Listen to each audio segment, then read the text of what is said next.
वक्त मुल्क की नज़रें कराची पर फोकस हैं और तमाम ही सियासी जमातें जो हैं उन्होंने कराची को फोकस किया हुआ है। पाकिस्तान पीपल्स पार्टी हो, मुस्लिम लीग नून हो, तहरीक इंसाफ हो, लेकिन इसके साथ साथ कराची में कुछ और सियासी तब्दीलियाँ नज़र आ रही हैं। जब से MQM दो हिस्सों में तकसीम हुई है, MQM लंदन, MQM पाकिस्तान, तो उसके बाद जो है फिर एक और जो है PSP के नाम से जो एक पार्टी बनी है, पाकिस्तान सरजमीन पार्टी, जो है मुस्तफ़ा कमाल की क़यादत में। तो बहुत सारी चहमा गोइयाँ हो रही हैं, लेकिन इस सारे मामले में महाजिर कौमी मूवमेंट जो है आफाक अहमद की, उसका भी अब तस्करा बहुत ज़्यादा होने लगा है। और इस तरह की बातें भी सामने आ रही हैं कि इन तमाम सियासी जमातों को, इन तमाम ग्रुपों को मर्ज किया जाएगा इंतखाबात से कबल 2018 के। तो इन तमाम हवालों से हम बात करेंगे। आज हमारे साथ गुफ्तगू करने के लिए मौजूद हैं महाजिर कौमी मूवमेंट के चेयरमैन आफाक अहमद, जिनसे हम बात करेंगे। बहुत बहुत शुक्रिया आफाक साहब, आपने आज TV के लिए वक्त निकाला। तमामी सियासी जमातें कराची का मैंडेट हासिल करने के लिए ज़ोर लगा रही हैं। सबका फोकस, जैसे मैंने अपने इंट्रो में भी कहा था, कि सबका फोकस जो है वो कराची की तरफ है। तो आप ये बताइए कि महाजिर कौमी मूवमेंट क्या कर रही है इस हवाले से, क्योंकि बातें बहुत हो रही हैं। आरिफ साहब, एक तो ये बात बिल्कुल वाज़ेह है कि महाजिर कौमी मूवमेंट का मुत्तहदा के धड़ों से कोई ताल्लुक़ नहीं है। महाजिर कौमी मूवमेंट एक रजिस्टर्ड पॉलिटिकल पार्टी है, पॉलिटिकल पार्टी एक्ट 2002 के तहत। महाजिर कौमी मूवमेंट की जद्दोजहद बिल्कुल अलहदा है और वो बग़ैर किसी तातुल के एक तवील अरसे से हम कर रहे हैं।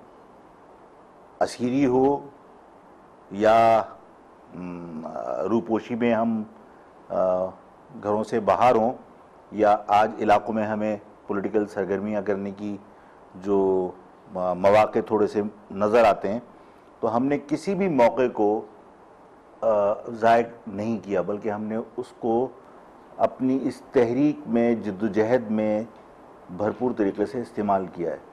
अच्छा, आपने एक बात कही अपनी गुफ्तगू में कि महाजिर कौमी मूवमेंट से का जो है वो मुत्तहदा कौमी मूवमेंट से कोई ताल्लुक़ है ना कुछ है, आप एक अलग शनाख्त के तौर पर हैं। लेकिन एक रैली की हिमायत आपने की थी मुत्तहदा कौमी मूवमेंट की, जिसके बाद से ये ख़बरें गर्दिश करने लगीं, मर्जर की, अलाह की, बातचीत की, मफाहमत की, और आपकी तरफ से भी पॉजिटिव पैगाम आया। तो ये क्या मामला है? इतनी अखलाकी जुर्रत का मुजाहरा ज़रूर करना चाहिए कि अगर हमारे सियासी मुखालफिन भी कोई मुल्की मफाद में, शहर के मफाद में, कौमियतों के मफाद में अगर कोई इक़दाम करते हैं, तो हमें उनकी सपोर्ट करनी चाहिए, उनकी हौसला अफजाई करनी चाहिए। शहर के मफाद में अगर वो एक रैली निकाल रहे थे शहर के मसाइल की निशानदही करने के लिए, तो हमने उनके मौक़िफ़ की हिमायत की। लेकिन आपके इस पैगाम से, आपकी इस बात से एक पॉजिटिव पैगाम तो गया लोगों में, आम आदमी में, जो बेयकीनी कैफियत थी, लोगों ने अप्रिशिएट ही किया कि अगर इस तरह हो जाता है तो इसमें आपको नुकसान क्या है, उन्हें नुकसान क्या है, या उन्हें फ़ायदा क्या है? नहीं रिफत भाई, देखिए इसमें कहीं कोई मुश्किल नहीं है समझने में। मैंने जिस तरह कहा, इस बात का कोई इम्कान है कि कहीं किसी सतह पर आगे जाकर ये मामला हो सके? दो जमातें, उनके सियासी नज़रियात मुख्तलिफ हैं, उनकी पॉलिसीज़ मुख्तलिफ हैं, तो यही वजह तो है कि जिसकी वजह से दो अलग अलग प्लेटफॉर्म से काम कर रहे हैं। और अगर उनके ये इख्तिलाफात न हो तो फिर ज़ाहिर है कि इलाक़ में कोई हर्ज तो नहीं है। तो महाजिर कौमी मूवमेंट ने उसूली तौर पर उस वक्त इख्तिलाफ किया था जब महाजिर कौमी मूवमेंट को ख़त्म करके मुत्तहदा कौमी मूवमेंट बनाने की कोशिश की गई, और आफाक अहमद ने उस वक्त ही कहा था कि जब तक आप महाजिर अवाम के मसाइल हल नहीं कर लेते, उस वक्त तक आप दूसरी कौमों के मसाइल हल करने की बात कैसे कर सकते हैं।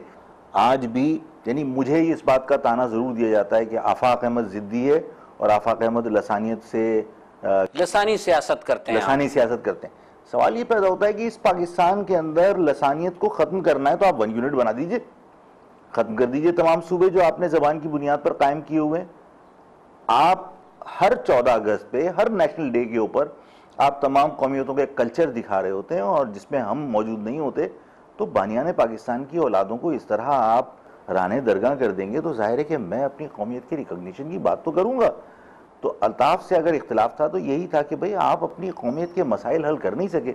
अच्छा, लेकिन एक बात यह है कि जब आपका इख्तिलाफ अल्ताफ़ हुसैन से था, जब वो इन्होंने MQM पाकिस्तान के नाम से एक आ गई, एक लिहाज से उन्होंने भी उनसे इख्तिलाफ भी कर लिया, डॉक्टर फारूक सत्तार अब उसके कायद बन गए, तो मेरे ख्याल में तो किसी सतह पर आकर अब आपके और उनको तो एक ख्यालात नहीं लगते कि जिस शख्स से इख्तिलाफ था उसको उन्होंने भी छोड़ दिया, आपने तो पहले से ही छोड़ा हुआ है। देखिए, मैंने अल्ताफ़ से अगर इख्तिलाफ किया था तो एक तो महाजर कौमी मूवमेंट को मुत्तहदा बनाने की वजह से और उनकी एंटी पाकिस्तान सरगर्मियों की वजह से। आज अगर फारूक सत्तार साहब ने अपने आप को अलहदा कर लिया मुत्तहदा कौमी मूवमेंट से, तो इस इक़दाम की हम उनकी तारीफ़ कर सकते हैं, उनको सराह सकते हैं, हौसला अफजाई कर सकते हैं। मिलकर काम क्यों नहीं कर सकते कॉमन इश्यूज़ के ऊपर? तो देखिए, ARD बनी कॉमन इश्यूज़ के ऊपर, तो मुख्तलिफ पॉलिटिकल पार्टीज़ के अलायंसेस बनते हैं एक मुश्तरका किसी टारगेट को अचीव करने के लिए। तो अगर कहीं कोई इश्यूज ऐसे हैं कि जो कॉमन हैं और उनको हम मिलकर हल कर सकते हैं, तो हमें आपस में बातचीत करने में भी कोई हर्ज नहीं है और मुश्तरका जद्दोजहद में भी हमें कोई आर महसूस नहीं होती। लेकिन जाहिर है, मैं महाजर कौमी मूवमेंट, जब हम उस लफ्ज़ से दस्तबरदार होने को तैयार नहीं है और कोई शख्स इस लफ्ज़ की पासदारी करने को तैयार नहीं है, तो जाहिर है कि ये इख्तिलाफ तो बरकरार है ना। एक छोटा सा ब्रेक ले लेते हैं, ब्रेक के बाद हम वापस आते हैं। नाज़रीन, वक्त हुआ एक ब्रेक का, ब्रेक के बाद हम वापस आते हैं। हमारे साथ मौजूद हैं महाजिर कौमी मूवमेंट के चेयरमैन आफाक अहमद।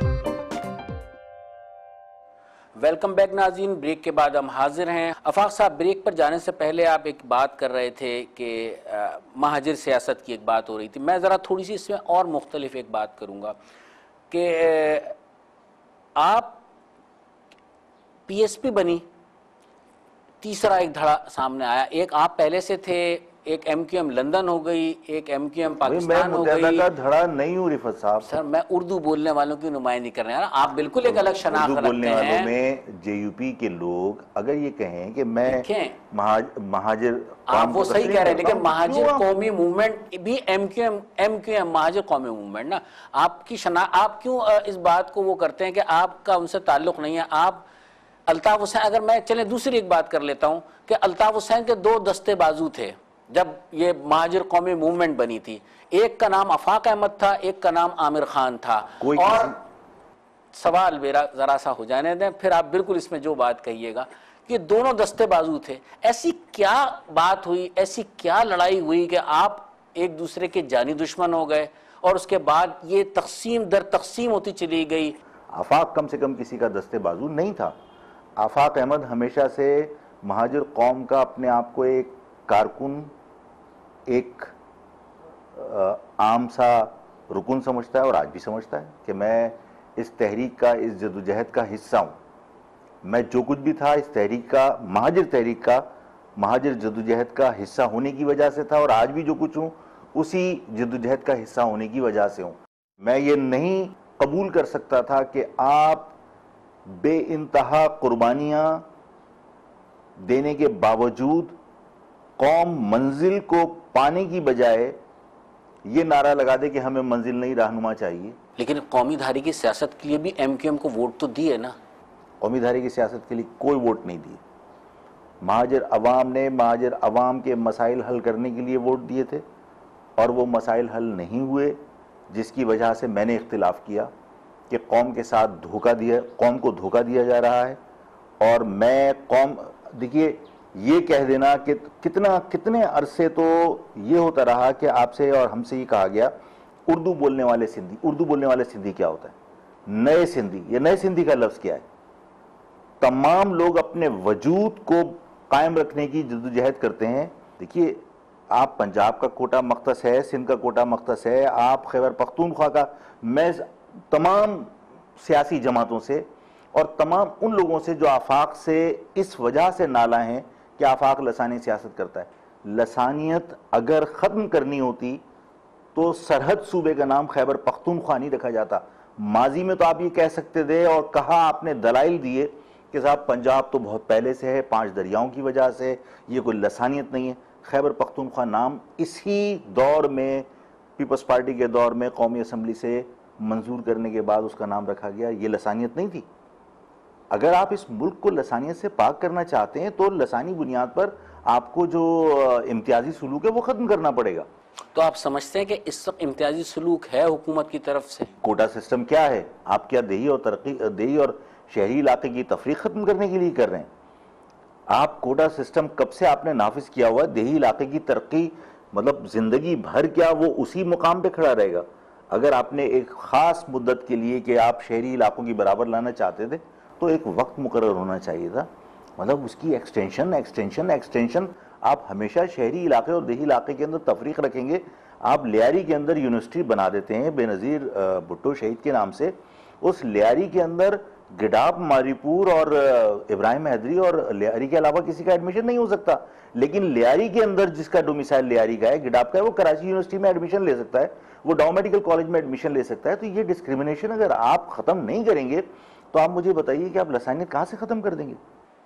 ठीक, आपने लसानियत की बात की, लेकिन मैं इसमें एक चीज़ और बात करता हूँ कि क्या आप समझते हैं कि आने वाले दिनों में या नए इंतखाबात जब होंगे तो MQM का वोट बैंक जो है वो MQM बचा सकेगी, या मैं कहूँगा उर्दू बोलने वालों का वोट बैंक जो है या मैंडेट जो है वो तकसीम होगा या किसी एक जगह पर होगा, या वापस MQM लंदन जिसे कहा जाता है अल्ताफ हुसैन का मैंडेट बहाल रहेगा? रिफत साहब, अभी 2018 के इलेक्शन में वक्त है और इस अरसे में लेकिन देखिए सियासी जमातों ने अपना होमवर्क तो शुरू किया हुआ है, कराची सबका फोकस है। मैं वही आपसे अर्ज करने जा रहा हूँ कि देखिए अभी बहुत सारी चीज़ें जो मैं फोर्स ही कर रहा हूँ कि होने वाली हैं और हो रही हैं, बहुत तेज़ी के साथ तब्दीली इस शहर में आ रही है। और इस तब्दीली के बाद मुत्तहिदा कौमी मूवमेंट लंदन वो कहाँ खड़ी है, ये जाहिर है कि आज फैसला नहीं होगा, लेकिन चंद माह में बहुत सारी चीज़ें क्लियर हो जाएंगी कि मुत्तहिदा कौमी मूवमेंट लंदन उसको क्या ब्रीथिंग स्पेस देने के लिए लोग जा रहे हैं, क्या 90 खोलने के लिए जा रहे हैं। और अगर ऐसा हो रहा है तो हमें सब लोगों को फिर देखने का मौका मिलेगा कि जो मुख्तलिफ जमातें इस वक्त आपको नज़र आ रही हैं, चाहे वो फारूक सत्तार साहब की शक्ल में नज़र आ रही हों, चाहे वो PSP की शक्ल में नज़र आ रही हों, उनकी फिर कहाँ ज़रूरत होती है और उनकी फिर एग्जिस्टेंस कितनी बाकी बचती है। इसलिए ये पैरामीटर, ये फार्मूला कौन तय करेगा? देखिए ये हालात तय करेंगे। इसलिए कि अगर आप ये समझें कि ये फैसला जो है वो फौरी तौर पर कोई हुकूमत के किसी इक़दाम से हो जाएगा, तो हुकूमत की अदम दिलचस्पी तो हम एक तवील अरसे से देख रहे हैं कि अवाम ने मुत्तहिदा कौमी मूवमेंट के कायद के पाकिस्तान कहने पर सैकड़ों FIR दर्ज करवा दी, लेकिन हुकूमत की तरफ से ना मुत्तहिदा कौमी मूवमेंट पर पाबंदी लगी, ना मुत्तहिदा कौमी मूवमेंट के ऊपर कोई उनके कायद पर कोई मुकदमा दर्ज हुआ। देखिए अगर मुल्क के खिलाफ गद्दारी या बगावत का मुकदमा दर्ज होना है तो रिफत साहब ना मैं करा सकता हूँ ना आप करा सकते हैं, ये स्टेट की जिम्मेदारी है। तो फिर इसका मतलब हुआ कि स्टेट के जो इदारे हैं वो उन्हें भी रखना चाहते हैं और दीगर ग्रुपों को भी रखना चाहते हैं। ये स्टेट ने अपनी जिम्मेदारी का मुजाहरा नहीं किया, और स्टेट अगर इस मामले में संजीदा नहीं है और कोई उनके पॉलिटिकल एम्बिशंस आगे आती हैं, ख्वाहिशात उनकी आगे आती हैं और वो कहीं ये समझते हैं कि हमें अल्ताफ को ब्रीथिंग स्पेस देना चाहिए, तो यहाँ तसादुम होगा। मुत्तहिदा कौम तो महाजिर कौमेंट से निकली है, तो महाजिर कौमी मूवमेंट अपनी जगह उसकी एग्जिस्टेंस इंशाल्लाह बरकरार रहेगी। बाकी जमातें वो कहाँ एग्जिस्ट करती हैं ये चंद माह में क्लियर होगा। उसके बाद आपको इलेक्शन के नताइज के ऊपर तजिया करने में आसानी होगी, उससे पहले नहीं। आप कह रहे हैं कि चंद माह में ये बातें सामने आएंगी, लेकिन एक बात तो बड़े शुरू दिन से बहुत आया है कि ये तमाम एक्टिविटीज़ जिसे कहा जाता है कि रॉ से रवाबित, मुल्क दुश्मन सरगर्मियाँ, इन तमाम के बारे में स्टेट के इदारे जानते थे कि क्या MQM में क्या हो रहा है, क्या नहीं हो रहा है। क्या ये सारी चीज़ें आज सामने आ रही हैं जो मुस्तफ़ा कमाल इल्ज़ामात लगा रहे हैं? डॉक्टर फारूक सत्तार ने भी गो के बराह रास्त इस तरीके से नहीं कहा, बिटवीन दी लाइन बात की। देखिए रिफत साहब, मैंने 91 में अल्ताफ़ से जब इख्तिलाफ किया उस वक्त मैंने ये बात कही कि मुत्तहिदा कौमी मूवमेंट का कायद या अल्ताफ़ हुसैन उस वक्त जो काम कर रहे थे, मैंने कहा ये पाकिस्तान की जोग्राफ़ी में महाजिर अवाम के हुकूक़ के ऊपर यकीन नहीं रखते और वो ओपनली ये ब्रीफिंग देते हैं कि महाजर अवाम के मसाइल पाकिस्तान के जोग्राफी में हल नहीं हो सकते। मैंने उनकी एंटी पाकिस्तान सरगर्मियों की बरमला निशानदेही की, लेकिन अगर उस वक्त आफाक अहमद की बात को सुन लिया जाता, आफाक अहमद की बात को नज़रअंदाज न किया जाता, तो इतनी तबाही नहीं होती जितनी तबाही अब तक हो चुकी। मैंने उनके इस इक़दाम को भी सराहा है कि चलिए आपको देर से एहसास हुआ, लेकिन अगर आज आपने ये तस्लीम कर लिया कि अल्ताफ़ हुसैन मुल्क दुश्मन सरगर्मियों में मुलविस हैं, तो हम आपके इस इक़दाम की भी सपोर्ट करते हैं या आपको सराहते हैं इस इक़दाम को। इतने अरसे तक आप उसके साथ रहे, आप उसकी वकालत करते रहे। आज भी आप वाज़े अल्फाज में ये नहीं कह सकते कि अल्ताफ़ हुसैन गलत है। मतलब फ़ारूक सत्तार साहब को मैं दुआ करता हूँ अल्लाह मियां उनको हौसला दे दे। उनके रैली में अल्ताफ़ के नारे लगे, जिन लोगों ने नहीं लगाए उनके साथ नारा लगाने वालों ने तसादुम नहीं किया, जिन लोगों ने नारे लगाए उनके साथ नारा ना लगाने वालों ने तसादुम नहीं किया, दोनों एक साथ चलते रहे। क्या मैसेज जा रहा है? क्या ये कहा जा सकता है कि हिकमत अमली के तहत ये बाय डिज़ाइन ये चीज़ हुई है, आगे चलकर ये इसके कुछ और नताइज सामने आएंगे? ये चीज़ें तो समझने के लिए आपके पास क्या इत्तलात है? ये बात तो देखिए, ये जो मुजाहरा किया गया वहाँ, ये जिन लोगों ने मुस्तकबिल में फ़ैसले करने हैं उनको समझने के लिए काफ़ी है कि मुत्तहिदा कौमी मूवमेंट से, अल्ताफ़ से लाइन ड्रॉ करके अलहदा अपने आप को एक शनाख्त के साथ अवाम में पेश कर देना ये काफ़ी नहीं है। अमलन आपको साबित करना पड़ेगा कि आप उनकी पॉलिसी से इख्तिलाफ करते हैं। अमलन आपको साबित करना पड़ेगा कि आपकी लीडरशिप इतनी मजबूत है कि आप अपने गिर्द जमा होने वाले लोगों को उस पॉलिसी से अलग रख सकते हैं। अगर किसी मौके पर आप पर ये दबाव आया कि ये सबको मर्ज करने वाली बात जिस तरह एक बाज़गश सुनाई दे रही है, तो क्या आप वो दबाव कबूल करेंगे? नहीं, सबको मर्ज करने से क्या मुराद है आपकी? मतलब एक इस शहर में एक क़यादत हो, एक पार्टी हो, उर्दू बोलने वालों की एक जमात के तौर पर आगे आए, मतलब वसीतर कौमी मफाद जिसे कहा जाता है। पाकिस्तान जिन मुश्किलात से दो चार है, अफगानिस्तान के सरहद के ऊपर हमले हो रहे हैं, ईरान आपको धमकियां दे रहा है, भारत आपको धमकियां दे रहा है, पाकिस्तान को इस वक्त एक मुत्तहिदा क़यादत की ज़रूरत है। तमाम सियासी जमातों को मिला के एक पार्टी क्यों नहीं बना देते? इस मुल्क से ज़्यादा ये शहर, इस मुल्क को आपके ज़्यादा ज़रूरत है, तो तमाम सियासी जमातों को मिला के एक जमात बना दीजिए और कहिए कि इस वक्त पाकिस्तान को जो है वो मुत्तहिदा और एक क़यादत की ज़रूरत है। हर शख्स अपने आप को मुहब्बे वतन कहता है और वो है। मैं गद्दारी के सर्टिफिकेट देने का तो वैसे ही कायल नहीं हूँ कि हर आदमी को आप गद्दारी का सर्टिफिकेट बांट रहे होते हैं। तो बात यह है कि हर शख्स मुहब्बे वतन है, उसका तरीक़ाकार मुख्तलिफ है। नवाज शरीफ साहब चाहते होंगे कि मैं इस तरह पाकिस्तान की खिदमत करूं, जरदारी साहब चाहते होंगे मैं इस तरह करूं, तहरीक इंसाफ चाहती होगी कि मैं इस तरह पाकिस्तान की खिदमत करूं। हर एक का तरीक़ाकार मुख्तलिफ हो सकता है। एक क़यादत की आपने बात की, इसके लिए कौन इसे मुत्तफ़िक़ करते हैं, कौन लोग आगे आते हैं, इस पर बात करेंगे एक ब्रेक के बाद।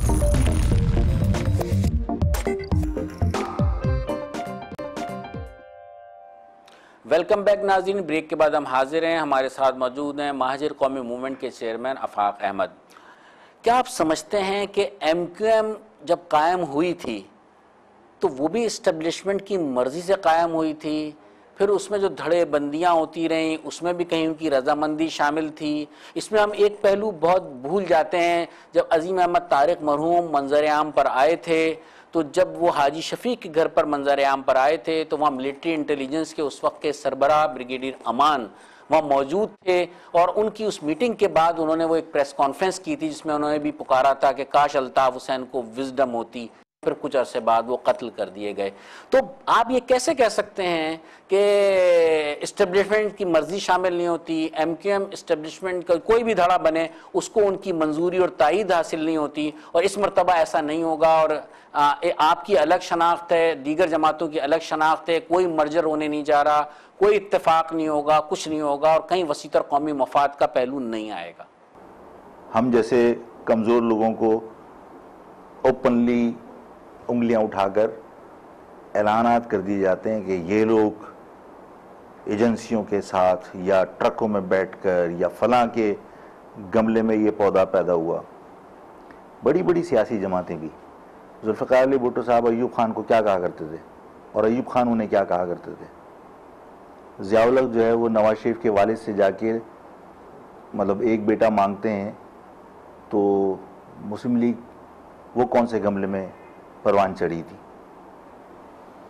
तहरीक इंसाफ को आप बोल रहे हैं, आप तमाम बिल्कुल पॉलिटिकल दुरुस्त कह रहे हैं ये बात। मतलब आप सिर्फ मुत्तहिदा कौमी मूवमेंट और महाजर कौमेंट के गिर्द एजेंसियों को महदूद रखें। यार एजेंसियों के रोल को आप नजरअंदाज नहीं कर सकते। और अगर हम और पाकिस्तानी सियासत में ये बहुत है भाई, मैं कह रहा हूं कि इससे इनकार नहीं है, ठीक है ना। अगर मुल्क के मफाद में हम अपने मुल्की इदारों के साथ कहीं कोई राब्ता कर भी लें तो कोई गुनाह नहीं है, लेकिन इसे हम गाली बनाने की जो कोशिश करते हैं उससे हमें गुरेज करना चाहिए। मेरा सवाल गाली बनाने के उसमें नहीं था, मेरा सवाल ये है कि जब ये है तो इस सिलसिले में कोई दबाव तो आ सकता है ना, क्योंकि इस शहर की सिचुएशन जिस तरह की है, ग्रुप से ग्रुप बनते चले जा रहे हैं। फिर एक आपकी तरफ से भी एक अच्छा साइन आया, MQM ने जो पाकिस्तान है उसने भी एक अच्छा साइन दिया। नहीं, दुरुस्त है। देखिए, अगर इस किस्म की कहीं से कोई ख्वाहिश का इजहार होता तो जिस तरह का मैं आदमी हूँ, मैं आपसे कह देता कि हाँ भाई ये कहीं इस्टेब्लिशमेंट की तरफ से ख्वाहिश का इजहार किया गया है। मेरा ना अभी तक कोई इस किस्म का ताल्लुक़ है और ना मुझसे कभी किसी ने इस किस्म का इजहार किया। मैंने पूरी ईमानदारी के साथ और पूरे खुलूस के साथ, देखिए 2016 में मरीर में झगड़े हुए और उसमें महाजर कौमी मूवमेंट और मुत्तहिदा कौमेंट के कारकुनान आपस में मुतसादिम हो गए। मुझे एहसास है कि ये सिलसिला अगर बंद नहीं हुआ तो कौम का नुकसान हो रहा है। मैंने किसी के कहने पर तो नहीं किया था वो फैसला के जिसमें मैंने ये कहा था कि भाई अगर आपको कहीं कोई इख्तिलाफ है तो मुकदमात दर्ज करवाने की बजाय मुझे मेरे कारकुनान की गलतियों की निशानदेही करो, मैं उसका अजाला करूंगा। तुम आ सकते हो तो तुम मेरे पास आ जाओ, तुम नहीं आ सकते मुझे कह दो, मैं 9-0 आ जाऊंगा। उस वक्त मुत्तहिदा कौमी मूवमेंट अल्ताफ की क़यादत में काम कर रही थी। अच्छा, एक बात आपने अपनी और एक प्रेस कॉन्फ्रेंस में एक बात डॉक्टर इशरतुल लिबाद के हवाले से कही थी, जिससे तासुर बना कि जैसे कि जो PSP के अब सरबराह हैं मुस्तफ़ा कमाल, उन्हें इस्तेमाल किया गया सिर्फ डॉक्टर इशरतुल लिबाद को रिमूव करने के लिए। सिर्फ मैंने ये तासुर नहीं लिया बल्कि एक आम आदमी ने भी ये तासुर लिया कि ये सब कुछ सिर्फ इशरतुल लिबाद के ख़िलाफ़ जहर अफशानी करके इशरतुल लिबाद को रास्ते से हटाने की एक कोशिश थी और उनको ये कहा गया और उन्होंने किया। PSP का कोई आप सियासी मुस्तकबिल नहीं देखते, या वो भी कहीं ना कहीं से मेरी ख्वाहिश यही है कि जल्दी वो इस काबिल हों कि अपनी ज़बान बोल सकें। किसी शख्स को ये नहीं समझना चाहिए कि वो तन्हा कोई मामलात हल कर सकता है और एक एक फ़र्द की तहरीकों में अहमियत होती है। जितने गंभीर मसाइल हैं उसको हल करना किसी फ़र्द के बस में नहीं है, और अगर हमें इज्तिमाई जद्दोजहद करनी है तो हमें कहीं इश्यूज़ के ऊपर लोगों को गैदर करना पड़ेगा, अपनी अपनी शनाख्त को बरकरार रखते हुए, अपने वजूद को बरकरार रखते हुए, किसी के साथ जम हुए बगैर। उसमें सिर्फ मुत्तहिदा कौमी मूवमेंट या महाजर कौमी मूवमेंट ही नहीं बल्कि इस शहर में सियासत करने वाले लोग जिन्हें हम स्टेक होल्डर तस्लीम करते हैं, जिसमें JUP भी शामिल है, जिसमें जमात इस्लामी की यहाँ की लोकल लीडरशिप भी शामिल है, जिसमें यहाँ ANP की लोकल लीडरशिप भी शामिल है, इसलिए कि यहाँ पर एक बहुत बड़ी तादाद पख्तूनों की रहती है, तो उन सबको इस शहर के लिए मुश्तरका जद्दोजहद करनी पड़ेगी। मुल्क की सियासत में हम देखें दो सियासी जमातें आपस में इख्तिलाफ रखने के बावजूद भी, तो क्या इस किस्म का कोई इत्तेहाद, कुर्बत, दोस्ती लगती है आने वाले दिनों में इन चारों धड़ों की भी? हो सकता है कि फ़ारूक सत्तार साहब को आफाक अहमद से बात करने में मुश्किलात हों, आफाक अहमद को जो है वो फ़ारूक सत्तार से बात करने में मुश्किलात हों, या मुस्तफ़ा कमाल को आफाक अहमद से बात करने में मुश्किलात हों, फ़ारूक सत्तार से बात करने में मुश्किल ना हो। हम अगर इन सारे हालात को देखें तो ये बात वाज़े तौर पर नज़र आती है कि हम सब में हमारी ईगो जो है वो प्रॉब्लम क्रिएट कर रही है। तो फिर महाजिर कौमी मूवमेंट, इसी में आप जवाब दे दीजिएगा। वज़ाहत करूँ, देखिए ये रियलाइजेशन तो है ना कि हाँ मसाइल आफाक अहमद या फारूक सत्तार या रिफत साहब या कोई और तनहा हल नहीं कर सकता। पीएसपी कराची के इश्यूज पर 16 नुकात लेकर उसने धरना भी दिया, और अब अगर वो रैली करने जा रहे हैं तो मुख्तलिफ पॉलिटिकल पार्टीज को जो इस कराची में एग्जिस्ट करती हैं, जो यहाँ सियासत करती हैं, जो यहाँ के इश्यूज पर बात करती हैं, उनको उस रैली में शिरकत की दावत देने गए। सोलो फ्लाइट नहीं ले सकता कराची में कोई, और अगर इस बात की रियलाइजेशन पैदा हो जाए और हम कहें कि हाँ हम सबको मिलकर इस शहर के मसाइल हल करने हैं, तो कोई आहिस्ता आहिस्ता बतदरीज बेहतरी की तरफ हम आगे बढ़ेंगे। क्या इस 16 नुकात पर मुस्तफ़ा कमाल की तरफ से कोई ऐसा पैगाम आया आपके पास कि आपसे भी एज ए सियासी जमात के तौर पर वो आपसे कोई राब्ता, जब हर सियासी बदतरीन मुखालिफ के पास भी वो गए, तो मेरे ख्याल में आपके उनके ख्यालात इतने तो दूर नहीं हैं? नहीं, मुझसे अब मेरी पार्टी से कोई राब्ता नहीं है उनका, यानी नीचे सतह पर जो हमारी सेकंड लीडरशिप है उसको ज़ाहिर है मैं कम अज़ कम पाबंद नहीं करता कि किसी से मुलाकात नहीं करे। इलाकाई सतह पर लोग मिलते हैं और व्यूज़ एक्सचेंज होते हैं, और मैं चाहता हूं कि इश्यूज़ पर एक दूसरे को सपोर्ट की जाए। अच्छा, कहीं ना कहीं देखें कि आपकी सोच, डॉक्टर फारूक सत्तार की सोच, मुस्तफ़ा कमाल की एक सोच जो है, इन सबको अगर शहर के मफाद में अगर देखा जाए यकजा कर कर, तो एक लगती है। बहुत सारे पॉइंट पर आपने कहा, जब मेयर के इख्तियार की आप बात करते हैं, वो उनका ताल्लुक MQM पाकिस्तान से है। PSP के 16 नुकात की भी आप बात करते हैं। जमात इस्लामी जो शहर के मसाइल के लेके आप उसकी बात भी करें, तो आप सबकी ईगो को एक जगह करने के लिए, आपको मिलाने के लिए कोई ऐसा फाल किरदार अदा करने वाली शख्सियत मौजूद है, या कहीं आपस में आप लोगों में ये सोच है? देखिए, हमें खुद करना पड़ेगा, या आज खुद आप लोग अपनी अना को तोड़कर एक दूसरे की तरफ जाएं? देखिए, हमें खुद करना पड़ेगा, और मैंने 2016 में जब ये कहा कि भाई अगर आप यहाँ आने में कोई कबाहत महसूस करते हैं तो मैं 90 आ जाता हूँ, तो लोगों को इसका बड़ा अच्छा मैसेज गया और लोग खुश हुए कि चलें, मतलब एक कदम कोई आगे तो बढ़ा। इसी तरह अगर मैंने फारूक सत्तार साहब जब रैली निकाल रहे थे और उसके मौक़िफ़ की हिमायत की, लोगों ने उसको भी सराहा और कहा कि एक दूसरे के करीब और एक दूसरे को समझने का उसी के बाद बात का आगाज हुआ, एक कह सकते हैं, बाद ही आगाज हुआ। और दूसरी तरफ से भी मज़बूत रद्द-ए-अमल का इजहार किया गया। ये इसी तरह आहिस्ता आहिस्ता एक दूसरे को समझने का, एक दूसरे के करीब आने का मौका मिलेगा, और हमें ये खौफ निकाल देना चाहिए कि हम कोई एक दूसरे की जगह ले सकते हैं।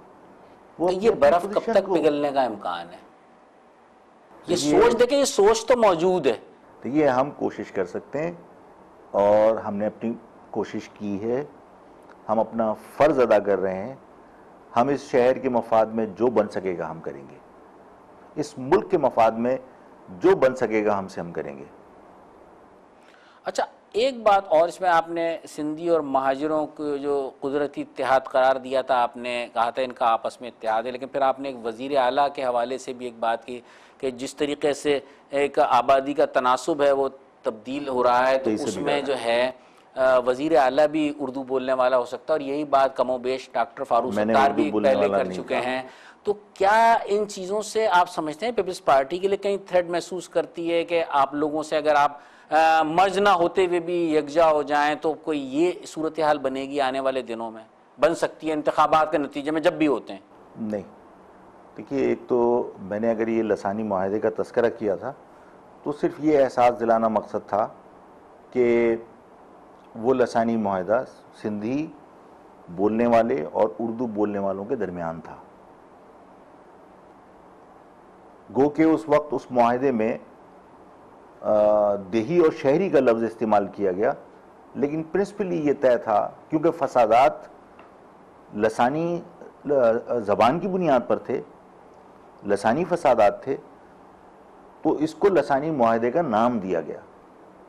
यानी मुमताज़ भुट्टो के दौर में चाहे उसमें लफ्ज़ इस्तेमाल नहीं किया गया उर्दू और सिंधी बोलने वाले, लेकिन वो उसूली तौर पर उसूली तय था।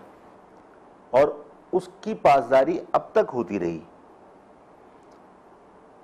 नवाज शरीफ साहब के दौर में उनको गवर्नर लेकर आना था तो ममनून हुसैन को लेकर आए, और मैंने कहा कि देखिए सलीम जिया साहब की वाबस्तगी कोई कम नहीं थी पार्टी के साथ, पुरानी थी और उनकी कुर्बानियां भी कम नहीं है, लेकिन सलीम जिया साहब की बजाय ममनून हुसैन का इंतखाब नवाज शरीफ साहब को करना पड़ा।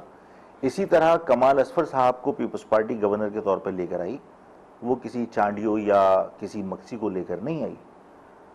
आज इस शहर में उस मुआहदे की पासदारी का इख्तिताम कर दिया और यहाँ गवर्नर की तैनाती करते वक्त इस चीज़ को मलूज़ ख्याल नहीं रखा गया, जिसका मुझे दुख है। और मुझे ये एहसास है कि जब आज उस मुआहदे की पासदारी ख़त्म कर दी गई तो कल जो शहरी आबादी तेज़ी से बढ़ी है, और शहरी आबादी के बारे में ये ख्याल गलत है कि शहरी आबादी बढ़ी है तो महाजिरों की आबादी बढ़ी है, मतलब इसमें तमाम लोगों के लिए अलार्मिंग सिचुएशन मुझे नज़र आती है कि भाई इस शहर में रोज़गार के हुसूल के लिए जो लोग मुख्तलिफ सूबों से यहाँ आए हैं वो मुस्तकिल यहाँ आबाद हुए हैं, उनकी आबादी बढ़ी है, उनकी आबादी कुदरती तौर पर भी बढ़ने का तनासुब हमसे कहीं ज़्यादा है।